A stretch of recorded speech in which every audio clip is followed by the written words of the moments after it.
మరిన్ని అప్డేట్స్ కోసం natural medicine channel ని సబ్స్క్రైబ్ చేసుకుని బెల్ సింబల్ ని యాక్టివేట్ చేసుకోగలరు. బ్రాయిలర్ చికెన్ కోళ్ల ఫారం ఉన్న యజమాని ఎవరినైనా మీరు ఒక్కసారి అడగండి, మీరు ఎప్పుడైనా దీంట్లో కోడిని తింటారా? పొరపాట్లు కూడా తినడు వాడు, పొరపాటును కూడా తినడు. నేను అడిగా మా ఫ్రెండ్ని, ఒక అతను, ఆయన రైతే, ఇన్ని కోళ్ళు పెట్టావరా, నీకే ఫుల్ బాగా ఎంజాయ్ చేస్తూ రోజు అని. చిచిచి రామరామ, నేను అసలు ముట్టుకోరురా, నేను రోజు తింటా కానీ దీన్ని మాత్రం తిన్నాను. మరి ఏం తింటావు రోజు? నాటుకోడి తింటా, బయట మామూలు ఫ్రీ తిరిగి, దీన్ని మాత్రం తిన్నాను. అరే ఎందుకు దీని మీద అంతా నువ్వు మీరు చెప్తున్నా, మరి మేము అందరం తింటున్నాం కదా అంటే, దానికి ఏమేం పెడుతుందో నేను తింటే, దానికి ఏమేం పెడుతున్నామో నేను కన్నా ఇప్పుడు నీకు చెప్తే ఇక్కడే వాంతులు చేసుకొని నువ్వు వెళ్తావు బయటకు అన్న. ఇది వ్యవస్థ. ఓన్లీ డబ్బులు కావాలి అంటే సొసైటీ కూడా డబ్బుల మీద నడుస్తుందండి కదా కదా. డబ్బు లేనివాడిని చాలా చీప్గా చూస్తున్నాం. కాబట్టి పోటీ పట్టి డబ్బులు సంపాదించడం మీద ఉన్న దృష్టి సొసైటీకి మనం ఏదో ఒకటి చేద్దాం అనేది. కానీ ఇప్పుడు ఇంతమంది మీరు ఇక్కడికి వచ్చారంటే కొంచెమైనా కనీసం నేను చేసుకుంటే నా పక్కోళ్ళ కన్నా చెప్పవచ్చు. ఇంకోటి ఒకటి గొప్పతనం ఏంటంటే వైద్యం తెలిసిన దాన్ని ఊరుకోరండి, స్ట్రైట్ చేస్తాం కదా. దీనికి ఇది ఒక గొప్పతనం ఉంది, అందుకని ఇంతమంది జమ అయ్యారు ఇక్కడ. నా ఒక్కడిని ఏదో నా ఫ్యామిలీ కోసం అని చెప్పేసి ఇప్పుడు జమాల్ గారు, రంగశ్రీలు అంతా కలిసి కాదు, ఇది నలుగురికి తెలియాలి, ఉపయోగం. తొందరగా ఎదగాలి, 30 రోజులలో కావాలి కాబట్టి దానికి 2 సార్లు అయినా కనీసం హార్మోన్ ఇంజెక్షన్ చేస్తారు. ఈ హార్మోన్ వల్ల తొందరగా ఉబ్బిపోద్దు, గాలి పొడగుతున్నట్టు 30 రోజులకే తయారైపోయి 2 కేజీల బరువు వచ్చేసింది. ఈ హార్మోన్ ఎఫెక్ట్ కనీసం చాలా రోజులు ఉంటుంది, మినిమం 6-7 మంత్స్ ఉంటుంది. ఇది తినటం వల్ల చిన్నపిల్లలు వాళ్ళు చూడండి, పర్టికులర్గా ఆడపిల్లలు చాలా తొందరగా మెచ్యూర్ అవుతున్నారు కాదా. ఇంతకుముందు 12 సంవత్సరాలు లేదా దాటిన తర్వాత అయ్యేవాళ్ళు, ఇప్పుడు 10, 9, 8 సంవత్సరాలకు అయ్యేవాళ్ళు కూడా ఉన్నారు. ఎంత డేంజర్ చూడండి. వాళ్ళల్లో అందరిలో కూడా హార్మోనల్ ఇన్బ్యాలెన్స్ వచ్చేవాళ్ళ ఓసిడి ప్రాబ్లం అని చెప్పేసి, పీరియడ్స్ సరిగ్గా రాకపోవడం అని, ఇవన్నీ కూడా మనకంటే ఎక్కువ ఆడవాళ్ళు ఇమీడియట్గా, ఎందుకంటే లేడీస్కి హార్మోనల్ ఇన్బ్యాలెన్స్ అనేది తొందరగా వస్తుంది కాబట్టి వాళ్ళు బాధపడుతున్నారు. కాబట్టి ఆ పని చేయకండి. నెంబర్ 2, క్యాన్సర్ అంటే ఏంటి? క్యాన్సర్ అంటే ఏంటి అసలు? ఆ డిసీజ్ ఏంటి? ఏమి లేదు, ఒక్కటే అంతే మీరు చెప్పింది. ఒక సెల్, మనం క్రమేణా చిన్నప్పటి నుంచి పెద్ద అవుతున్నామంటే రోజు సెల్స్ డెవలప్ అవ్వాలి, పాత అయిపోతుంటే కొత్తవి డెవలప్ అవుతుంది. సెల్ డివిజన్ అనేది లిమిట్ లేకుండా ఇక అవ్వడం మొదలుపెట్టింది అనుకోండి, అదే cancer.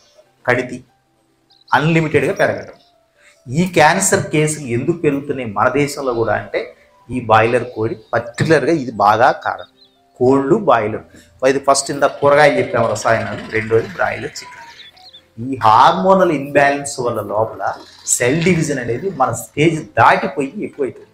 That leads to cancer. అందుకనే వాళ్ళ క్యాన్సర్ కేసులు ఎక్కువ రికార్డ్ అవుతుంది, గుర్తుపెట్టుకోండి.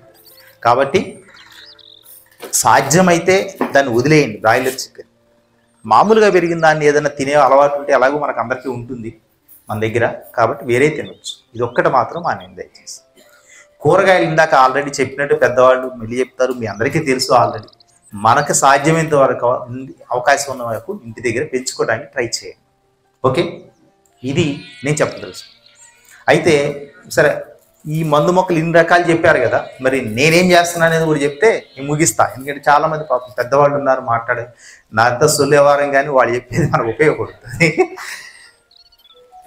నాకు ఎక్కువ మందులు తెలియదు కానీ ఒక 2-3 వాటి గురించి మా ఫాదర్ దగ్గర నుంచి అటు ఇంటి దగ్గర కూడా చూసేవాడు.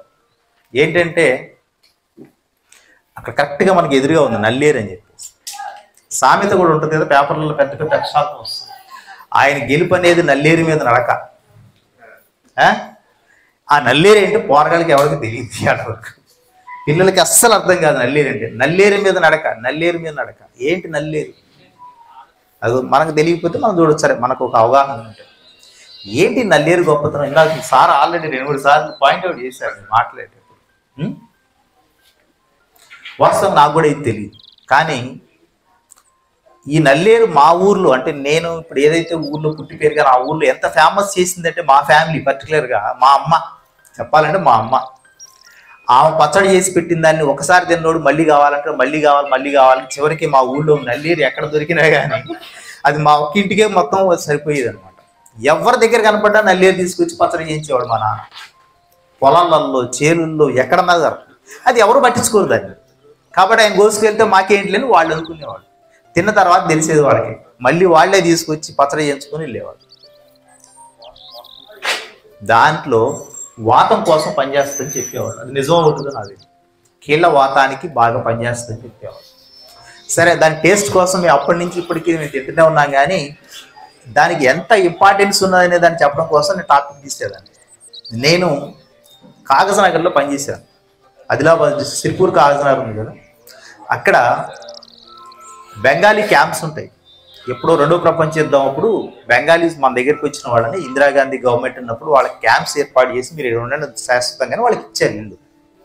ఉద్యోగపరంగా నేను వాళ్ళ ఇంటికి వెళ్ళాను సార్. చూస్తే అందరి ఇళ్ళ ముందు పందిళ్ళు ఉంటాయి. పందిళ్ళు మనం పందిరికి ఏం వేస్తాం? పందిరి మీద పాకటానికి పూల మొక్కలు వేసుకుంటాం, మల్లె చెట్లు ఇంకోటి వేసి పూలు చేస్తాం. కానీ బజారు మొత్తం కూడా ఎన్నైతే ఇళ్ళు ఉన్నాయో అన్ని ఇళ్ళకుండా ఒకటే పందిరి, అది ఓన్లీ నల్లేరు పందిరే, ఇంకేమీ లేదు. అన్ని వరుసగా అన్ని నల్లేరు పందిరి. నేను చూసి అసలు ఆశ్చర్యపోయాను. మా ఫాదరు మేము ఎక్కడ పుట్లెంబట అటు ఇటు చేలల్లో తాటి చెట్ల దగ్గర పోయి నల్లేరు కోసం నానా బాధలు పడిన రోజు నాకు గుర్తున్నాయి. కాబట్టి ఇదేంటి ఇంతమంది వేసారు, మీరు ఏం చేస్తారు, దీన్ని ఎందుకు వేసారు, ఇది కాయలు కాయదు, పువ్వులు పూసేది కాదు, ఏం చేస్తారని అడిగితే అమ్మమ్మమ్మ అట అనకండి సార్, ఆయన హిందీలో చెప్పిన, అలా అనకండి మీరు, మాకు దేవుడితో సమానం ఇది, ఈ చెట్టు మాకు దేవుళ్ళ లాంటిదా, ఏం చేస్తుంది, మాకు చేతులు ఇరిగినా కాళ్ళు ఇరిగినా మా పశువులకి ఏదైనా అయినా అన్నిటికీ దీంతోనే చేస్తాం. కాబట్టి అది మాకు ఉండాలా, మా ఇంటికి అదే దేవుడు అన్నాడు. చూసారు అంత గొప్పగా. మనం అది పిచ్చి మొక్క, మనకి తెలియని మొక్క. అయితే ఇక లాస్ట్కి ఒక్కటే చెప్పి నేను దిగిపోతాను. నేను నాకు చాలా కాలం నుంచి కిడ్నీలో స్టోన్స్ ఫార్మేషన్ అవ్వడం అనేది కామన్ డిసీజ్ నాకు ఒకటి ఉంది, ప్రాబ్లం. ఎందుకంటే నేను ఎక్కువగా నీళ్లు తాగను, నాకు దరిద్రమైన అలవాటు ఒకటి ఉంది. బయట రకరకాల డ్యూటీలో ఉంటాం, సాధ్యం కాదు, ఒక్కోసారి బాగా తిరుగుతుంటాం, స్వెట్టింగ్ బాగా ఎక్కువ అవుతుంది. కాబట్టి ఎప్పటి నుంచో మాకున్న ప్రాబ్లం. అయితే ఎప్పుడు కూడా స్కానింగ్ దానివల్ల ఇబ్బంది తెలుస్తూనే ఉంటుంది, బ్యాక్ నొప్పి వస్తుంటుంది. వచ్చినప్పుడు డాక్టర్ దగ్గరికి వెళ్తే బిగినింగ్లో వాళ్ళు విపరీతంగా అప్పట్లో సిస్టోన్ ట్యాబ్లెట్స్ అని ఇచ్చేవాళ్ళు. దాంతో కొంతకాలం అయిన తర్వాత సరే మళ్ళీ తగ్గింది, మళ్ళీ అవుతుంది, మళ్ళీ తగ్గుతుంది, మళ్ళీ తగ్గుతుంది. అయితే ఇక్కడికి వచ్చే ముందు నేను ఒక 6 years అవుతుంది వరంగల్కి వచ్చే ముందు ఖమ్మంలో ఏదో ఇన్సూరెన్స్ పాలసీ కోసం ఎల్ఐసి వాళ్ళు మన పాలసీ కట్టగానే వాళ్ళు ఏమంటారంటే డాక్టర్ దగ్గర పోయి మెడికల్ రిపోర్ట్ చెకప్ రాస్తారు వాళ్ళు. ఎందుకంటే ఇక 40 ఏళ్ళు దాటిన వాళ్ళకి ఇది ఎప్పుడు పోతారో తెలియదు కాబట్టి ముందు పోయి బాబు అన్ని టెస్టులు చేసిరా, నీకు ఏం రోగం లేదని వాళ్ళు తీసుకొచ్చిన తర్వాతనే పాలసీ చేస్తారు ఎల్ఐసి. నన్ను కూడా ఖమ్మం అపోలో హాస్పిటల్ వాళ్ళు పంపించారు. ఆయన స్కానింగ్ తీసి 6 mm స్టోన్ ఉన్నాయని రాసిచ్చారు. 6 mm 6 millimeter స్టోన్స్ 2 ఉన్నాయంట. స్కానింగ్ తీసిన తర్వాత డాక్టర్ని అడిగాను, ఏంటండి అంత పెద్దవి ఉన్నాయా సార్ అన్న. ఉన్నాయండి, నిజంగానే ఉన్నాయి ఆల్రెడీ. ఓకే, నాకు కూడా స్క్రీన్ చూపించారు, చూసా, కళ్ళతో కనిపిస్తుంది, అర్థమవుతూనే ఉంది. రిపోర్ట్ రాశారు. సరే ఎల్ఐసి వాడికి ఇస్తే మీకు ఏం పాలసీ అన్నారు, అది వేరే విషయం. అయితే సరే, కాకపోతే నాకు ఏం పెయిన్ లేదు, నాకు తెలియదు ఉన్నాయంటే, నాకు ఏం అస్సలు కూడా కొంచెం కూడా దానివల్ల ఉందని సంగతి తెలియట్లేదు. ఇక్కడికి వచ్చా, కొద్ది రోజుల తర్వాత ఒకసారి నొప్పి స్టార్ట్ అయింది. హాస్పిటల్కి వెళ్ళిన తర్వాత ఆయన మళ్ళీ టెస్ట్ రాసిండు. సమ్ విజయ డయాగ్నోస్టిక్ సెంటర్ ల్యాబ్కి వెళ్తే మళ్ళీ చూశారు వాళ్ళు, స్టోన్ ఉంది కరెక్టే. అయితే నాతో పాటు మా డ్రైవర్ వచ్చిండు. మా డ్రైవర్ వచ్చి, సార్ ఏమైందట అని. ఈ స్టోన్ ఉందయ్యా, నాకు ఆల్రెడీ ఖమ్మం నుంచి వచ్చినప్పుడే ఉందిలే, ఎడగాదులే, ఆడ పెరిగింది, వెనక 2 రాళ్ళు వేసుకున్నాను నేను, ఇప్పుడు 4 అయ్యేటట్టుకున్నాయి అని నేను జోక్ అంటే, ఇది ఎంతసేపు సార్, అది వాళ్ళు ఏదో చెప్తారు, ఏం లేదు మీకు 2 ఆకులు తెచ్చిస్తా చూడండి, నేను దెబ్బకు పోతాను. డ్రైవర్ చెప్తే మనం వింటామా? మనకు ఉంటుంది కదా అహం అనేది, మనకి ఏదో చెప్తాను లేనా, ఏం చేస్తావు అన్న. మరి నాకు కూడా కొద్ది సబ్జెక్టు దానికి సంబంధించిన వాళ్ళం కాబట్టి ఏం చెప్తామంటే, ఆకు పేరు నాకు తెలియదు కానీ సార్ నేను కనుక్కుంటా, బట్ మా ఇంటి వాళ్ళ పక్కింట్లో ఉంది, వాళ్ళు చెప్పారు ఇది కిడ్నీలో ఉన్న రాళ్ళు కరిగిస్తుంది అన్నాడు. నేను అనుకున్నా ఈ కొండపిండి ఆకు తీసుకొస్తాడేమో అనుకున్నా. దాని మీద నాకు కొద్దిగా అవగాహన. తెల్లారి ఆయన ఏం పట్టుకొచ్చిందంటే పెద్ద పెద్ద ఆకులు, బాగా జానడ పొడుగున్నాయి, ఒక 10-15 ఆకులు కవర్లో కట్టుకొచ్చి, సార్ రోజుకు పొద్దున్నే పరగడుపుతో ఒక ఆకు తినమన్నారు, వారం రోజులు తినమన్నారు.